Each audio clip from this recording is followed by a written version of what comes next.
کہانی شروع ہوتی ہے ایک چھوٹے سے گاؤں سہراب نگر میں۔ وہاں کے لوگ عام تھے مگر ان کے درمیان ایک لڑکی رہتی تھی، ایمان۔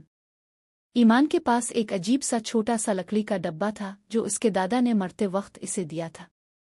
دادا نے بس اتنا کہا تھا، ایمان جب وقت تمہارے خلاف ہو جائے تو اس ڈبے کو ریت پر رکھ دینا۔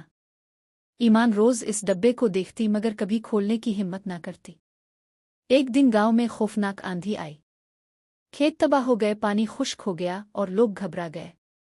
گاؤں کے امیر شخص سردار غفور نے اعلان کیا کہ وہ اپنی دولت سے سب کچھ خرید لے گا مگر غریب لوگ بھوکے رہ گئے۔ ایمان کو دکھ ہوا۔ وہ ایک رات خاموشی سے دریا کنارے گئی اور دعا کی، اے خدا، اگر میرے دادا کی بات سچ ہے تو یہ ڈبہ میری مدد کرے۔ اس نے ڈبہ ریت پر رکھا۔ اچانک زمین ہلکی سی چمکنے لگی اور ڈبے سے ریت کی پری نمودار ہوئی، سنہری لباس میں، آنکھوں میں چمک اور ہاتھ میں ریت کی گھڑی۔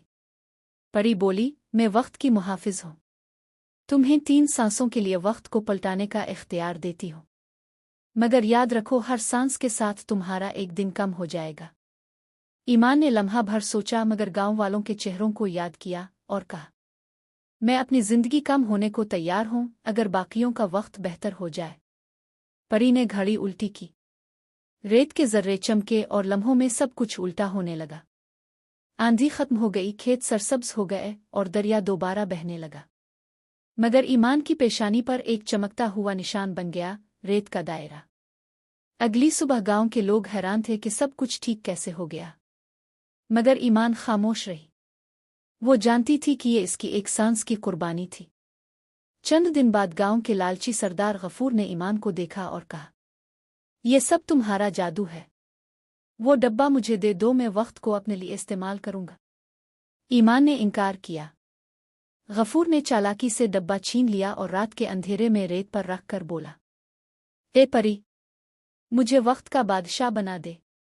ریت کی پری ظاہر ہوئی مگر اس بار اس کے چہرے پر غصہ تھا۔ تم وقت کو قابو نہیں کر سکتے کیونکہ تم خود لالچ کے غلام ہو۔ ریت نے غفور کو اپنے اندر کھینچ لیا اور وہ ہمیشہ کے لیے وقت کی ریت میں گم ہو گیا۔ ایمان نے آسمان کی طرف دیکھا۔ پری دوبارہ نمودار ہوئی اور بولی، تم نے دوسروں کے لیے قربانی دی ایمان، تمہارا وقت اب ہمیشہ روشنی میں رہے گا۔ اچانک اس کے ہاتھ کا ڈبہ چمکنے لگا اور چھوٹے چھوٹے ذرات میں بکھر کر آسمان کا ایک نیا تارا بن گیا۔ اس دن سے گاؤں والے جب بھی رات کو آسمان دیکھتے وہ ایک چمکتا ہوا تارا دیکھتے اور کہتے، یہ ایمان ہے جس نے وقت سے جیت حاصل کی۔ اخلاقی سبق: وقت کو قابو نہیں کیا جا سکتا مگر نیکی سے وقت کو بہتر ضرور بنایا جا سکتا ہے۔